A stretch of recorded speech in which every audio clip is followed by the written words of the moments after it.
Poverty in America. Personal story. It was one of those arresting moments that transfixed the room. Amy, a military veteran and divorced mother, stood up at the mic and choked back tears as she told her story. She had gone to school to become an elementary school teacher but wasn't able to find full-time work. With 2 kids to support, she was earning just $15,184 a year, far below the poverty line for her family.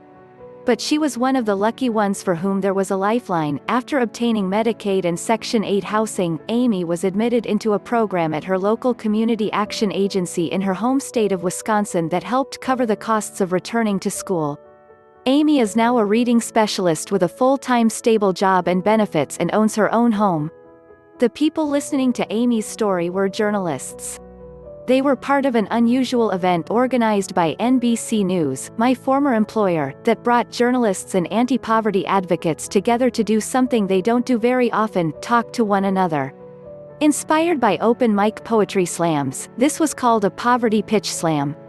The pitch slam was part of the NBC News In Plain Sight, Poverty in America project, a special reporting initiative supported by the Ford Foundation, which I launched and ran in 2013. The project, which recently won a George Foster Peabody Award, is now in its 2nd year, and, full disclosure, I have transitioned to a new job as program officer in the Ford Foundation's Media and Justice Initiative. Amy was one of a dozen people who had 5 minutes or less to pitch their stories to the panel of journalists from around the nation, including reporters and editors from big platforms like USA Today and NBC News, as well as smaller outlets like public radio stations and the Springfield News Leader in the Ozarks, whose Every Child project has been brilliant and powerful. The pitch slam coincided with the 50th anniversary of the launch of President Johnson's War on Poverty, which generated a flurry of big media press coverage of poverty, an issue, as Dan Frumkin pointed out last year in an essay for Neiman Reports, that the mainstream media tend to mostly ignore. A finding corroborated by Fairness and Accuracy in Reporting, FAIR, in a new study of the 3 major network evening newscasts set to be released next month. On the January anniversary of LBJ's speech, however, The Washington Post, for example, presented everything we presumably need to know about the war on poverty, and the New York Times judged the war on poverty a mixed bag. Most of the coverage binge, as FAIR's radio program, Counterspin, pointed out, focused on either methodology, how we count poverty and whether it has gone up or down over the last half-century, or on the deep political and philosophical divide that exists over how to attack poverty in this country. What it didn't really focus on was the people, like Amy, who can tell the very real stories of what it is like to be poor, and to want to be not poor, and how hard it is in America 50 years after LBJ's speech to do what he pledged, to replace despair with opportunity. But these are the stories that are out there to be told, begging to be told, and I am here to tell you that, contrary to the beliefs and fears of editors and executive producers, these are deeply personal stories that, when told, do captivate the audience of readers, listeners, and viewers. In the first year of the NBC News In Plain Sight project, the coverage, most of it online, included stories about life on minimum wage, fast food worker strikes, hunger, urban and suburban poverty, childhood asthma in poor urban areas, homeless veterans, the unbanked, threats to food stamps, criminal debt, transportation for low-income workers, gays and poverty, the dental crisis for the poor, putting off parenthood for financial reasons, unemployed older workers, the disappearance of the American dream, and more, and viewers did not turn the channel or click away from the 100-plus stories we presented.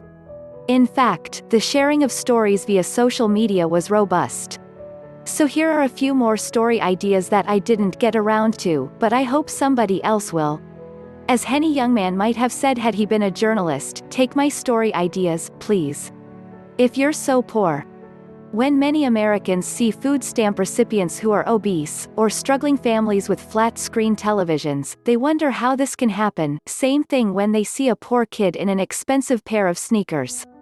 Brian Charles, a reporter on the Poverty Beat in Connecticut, talks about death by 1,000 no's. As he explains it, what people don't see when they see that kid in the Nikes is that the kid's mom may have said no so many times that finally, when the kid wanted those sneakers, for once, that 1,000th time, she said yes. Tell the story of those moms, and those kids. Explain how flat screens are cheap but good schools and real opportunity are not. explain the link between scarcity and obesity, and tell the stories through the experience of the real experts, the people who live them, by connecting with organizations like Witnesses to Hunger. Welfare to work, has it worked? It's been nearly 20 years since President Clinton enacted welfare reform into law. The new law definitely did end welfare as we know it, but did it come through on its promise to move millions of poor Americans to work that leads to good jobs? What is the truth about TANF? There's some great policy work on this question, but let's not forget about the human stories, the success stories, and the failures. Solutions. Amy's story is a story about programs that worked to lift her out of poverty. There are other stories like that out there, waiting to be told, and to be appreciated by an audience that wants more than doom and gloom. The Solutions Journalism Network has a lot of really smart stuff to say about how to do this kind of solutions-oriented reporting, and the Talk Poverty Story Bank is a great resource for people who, like Amy, are willing and ready to tell their personal stories.